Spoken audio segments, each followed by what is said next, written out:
Hey y'all, Noah. Everyone who reads and must converses the channel. Thanks for coming back by. I'm going to add to the Buddhism from a Western perspective playlist today. I'm really happy with how this is turning out because over the years I've laid a pretty good foundation, I feel, for Buddhist thought, talking about the more detail and going at it through history has helped, these kind of things. Some of the playlist, I think could have done better, but it can be filled in more, right? One of the essential things to get to and to talk about that is built on these structures that are in Buddhism, like the Eightfold Path, the causal connections of dependent co-origination, even the Four Noble Truths. These kind of things come out of a perspective and a spiritual perspective that is very, very high of the Buddha, right?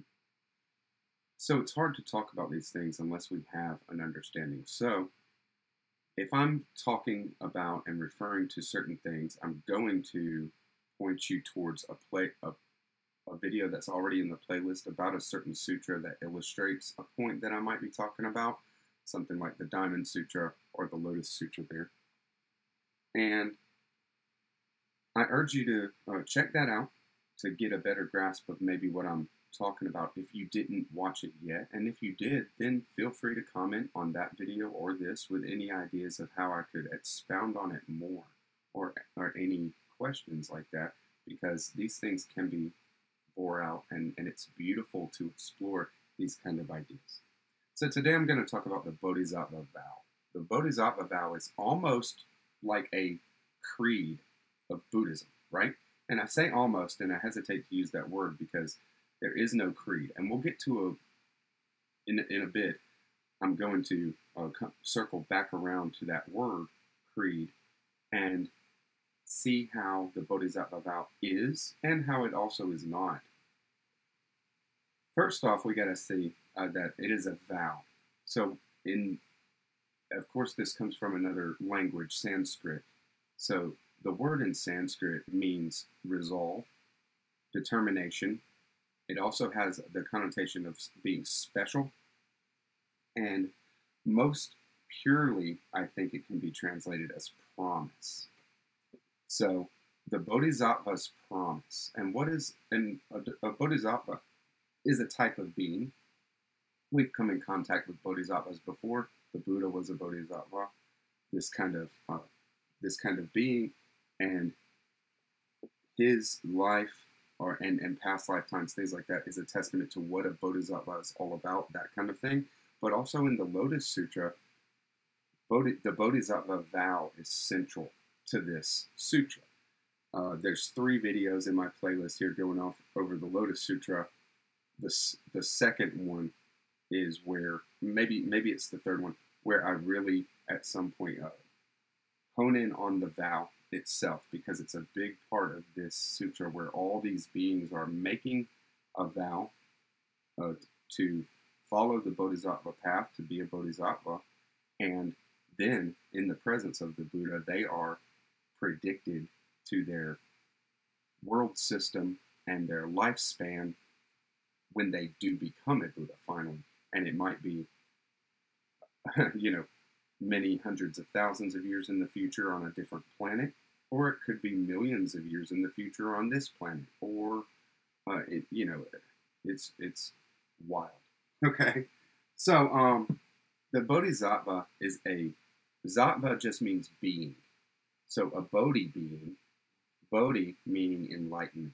So it is a being that the whole focus of that being is on enlightenment.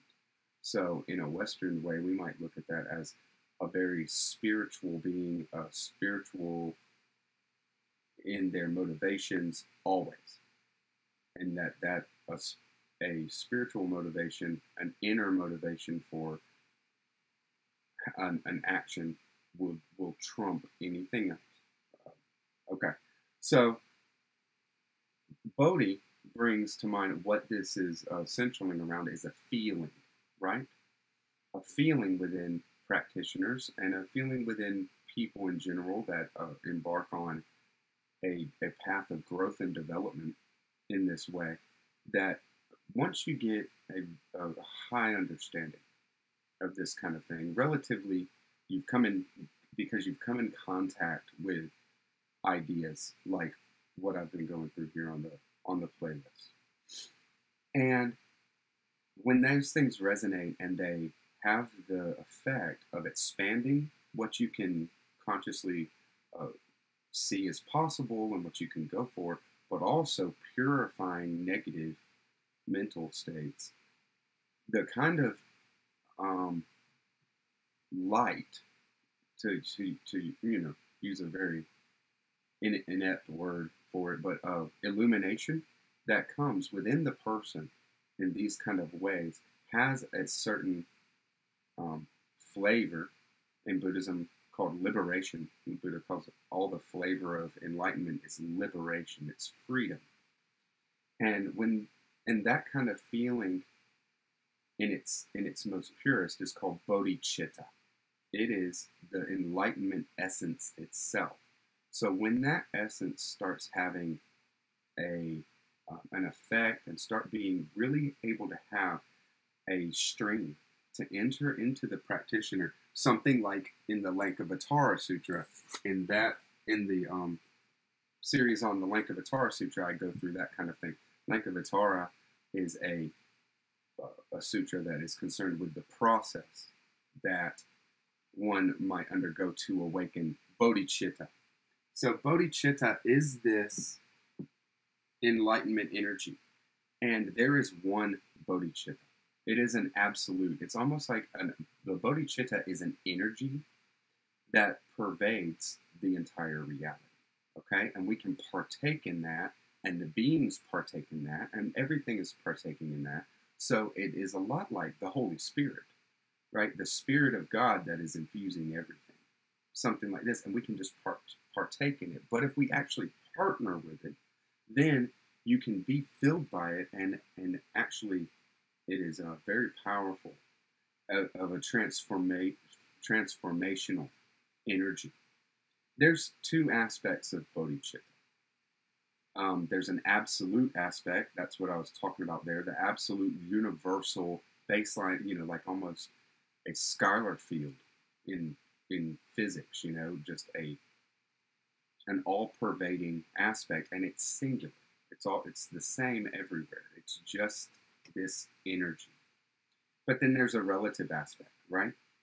The relative aspect of bodhicitta is what is individualized within the practitioner in the person.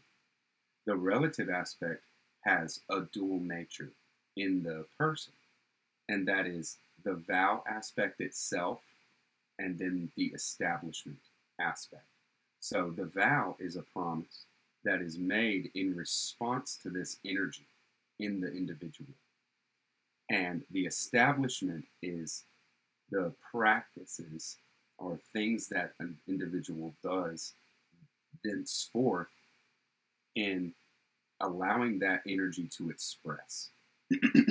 So the establishment for a bodhisattva is the 6 perfections. This is the practice of a bodhisattva.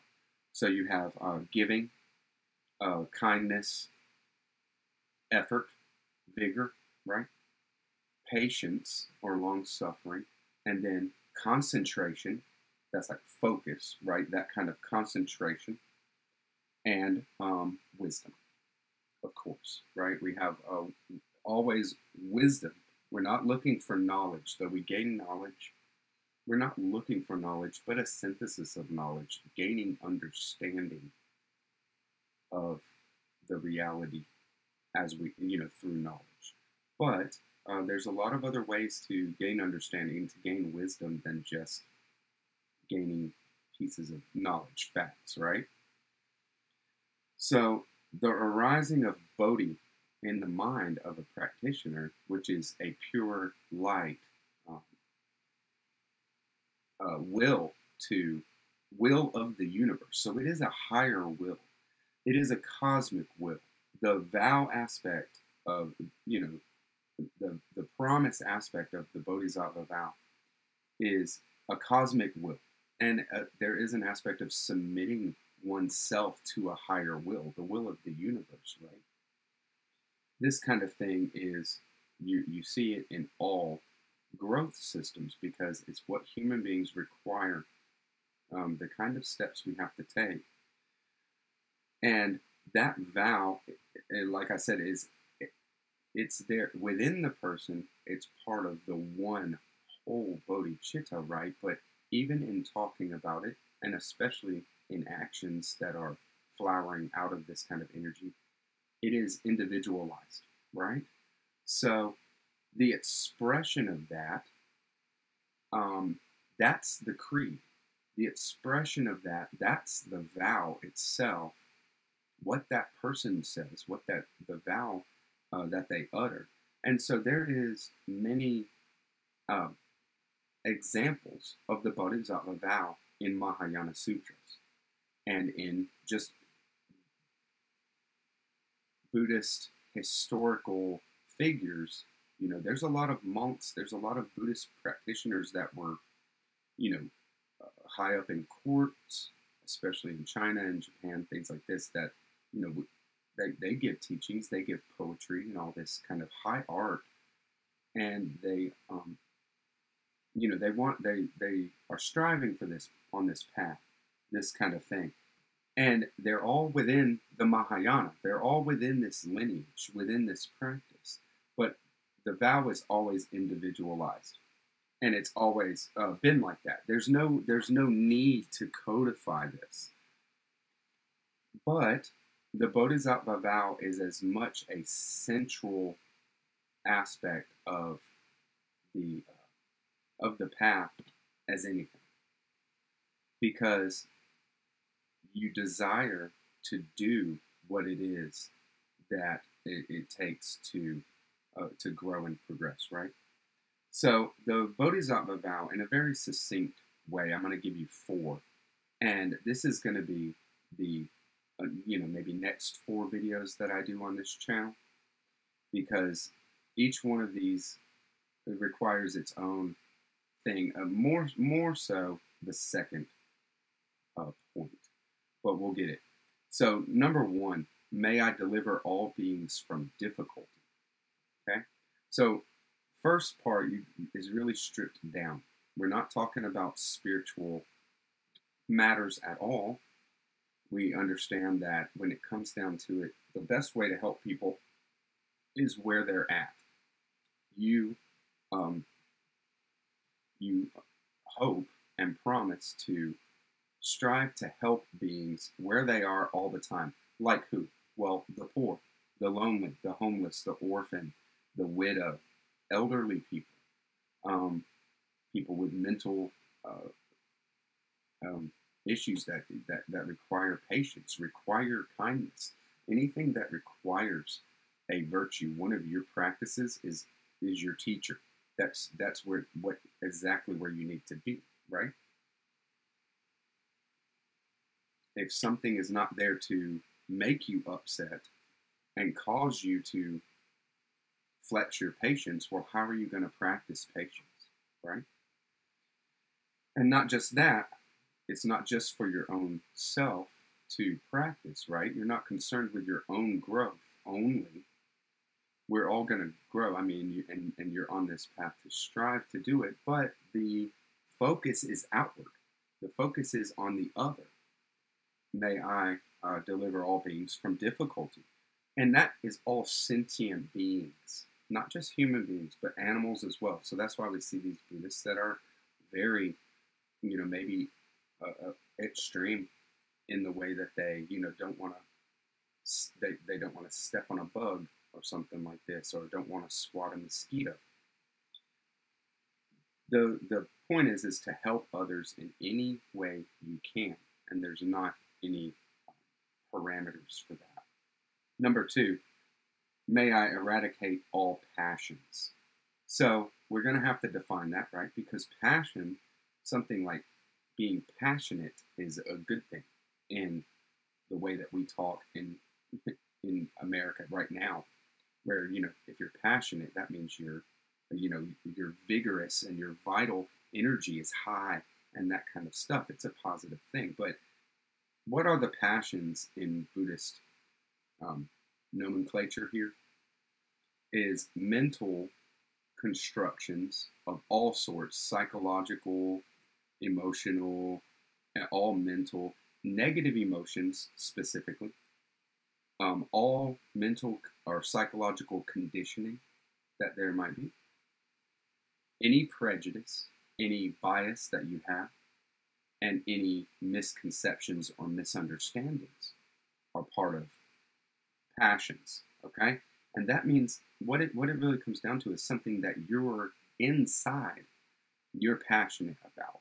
You feel something about that if that topic or if this thing comes up in your mind, you will react and respond in that kind of way. You can't be creative in that moment. You are merely at the will of something that you allowed, but it is a mental train track, mental tracks. The root of all of these in Buddhist thought, the root of all passions, all mental misconceptions and this kind of thing is craving, hatred, and ignorance. That's it. So craving is wanting something that you don't have, but also not, wanting something that you do have to go away, right? If it's something that is in your experience, but you don't like it or you don't want it around, that kind of thing is a part of craving. It's the same mechanism, okay? Craving and then hatred, of course, is just a negative impulse towards anything, right? Anything. And then ignorance is, self-explanatory. We all know what ignorance is, and we're all ignorant to a very large degree, knowing that we don't know a lot here, right? But the passions and these kind of things are poisons. And not just poison for you, but poison for the whole reality and all of humanity as it is. The craving, hatred, and ignorance, these passions, the root of the passions, are signified in the center of every Buddhist wheel of life. If you see the big wheel of life, it's one of the most popular Buddhist mandalas that there are. And it has all the stages of life there. And in the center is 3 animals. It's blocked off into a triplet. And those 3 animals, I believe it's a snake, a pig, and a boar, maybe. But it is anger, hatred, or it's anger, craving, and ignorance, right? Because that's what keeps this thing driving. That's what causes all the karma. That's what causes any kind of staying stuck in the life process, in this wheel that keeps going over and over and over. So I want to go over into the passions, but when it comes down to it, there are passions and then there are specific practices to eradicate each passion, because see, the promise is to eradicate all passions. So that's what it's really about, the eradication of passions, and there's definitely no time for that today. The third part is may I master all teachings. So this is a devotion and a promise to continue learning, right? To know that there's always something more to learn and to continue learning no matter what, and to not become apathetic and to not kind of give up, right? But it's more than that. It's an openness. It's always being open.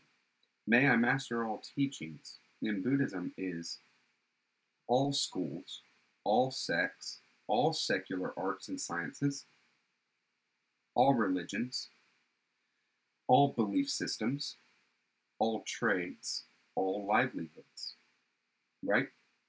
Now, see, tolerance is built into Buddhism as a belief set. There is no problem with somebody having a completely different belief set. It happens all the time. It happens with our neighbors, right? So if it happens with our neighbors, then it shouldn't be shocking to happen, on a larger scale between people who live on the other side of the country or the other side of the planet from each other, right?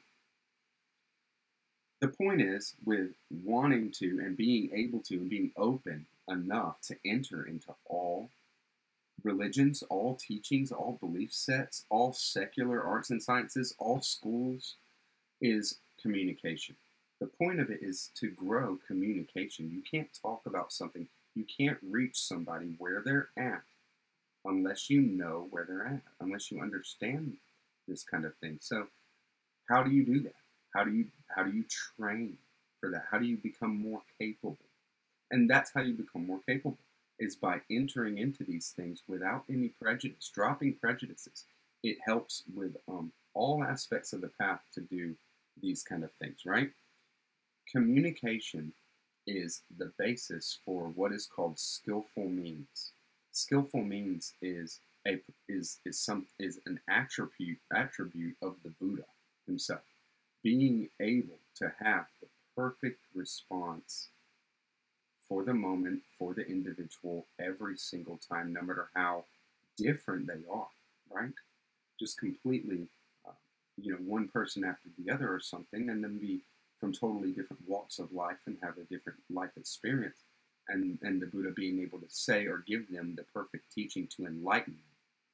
So in being able to enlighten somebody, we can all know how hard that is. Because even if you do know, we can't communicate it. You can't say it in a way to make somebody receptive, right?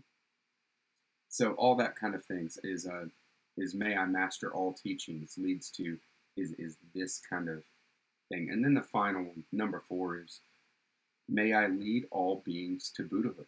Now, that is the ultimate aim, right? And very rarefied, something that I can't even, wrap my head around, something that I can't touch. More of the ideal itself that you say, but you can only understand or even touch just a little bit of something like that. What it comes down to is leading all beings to Buddhahood. I mean, we are doing that in every bit of practice because we are leading by example. You can tell, you can say things, you can try to teach others, especially children, things like this, fine. But we are leading by example.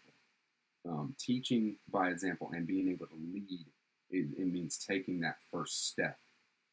It is part of a Bodhisattva's being to be leading people to Buddhahood, when Buddhahood is just wisdom and understanding, being patient, being kind, having all these attributes, all these virtues in abundance.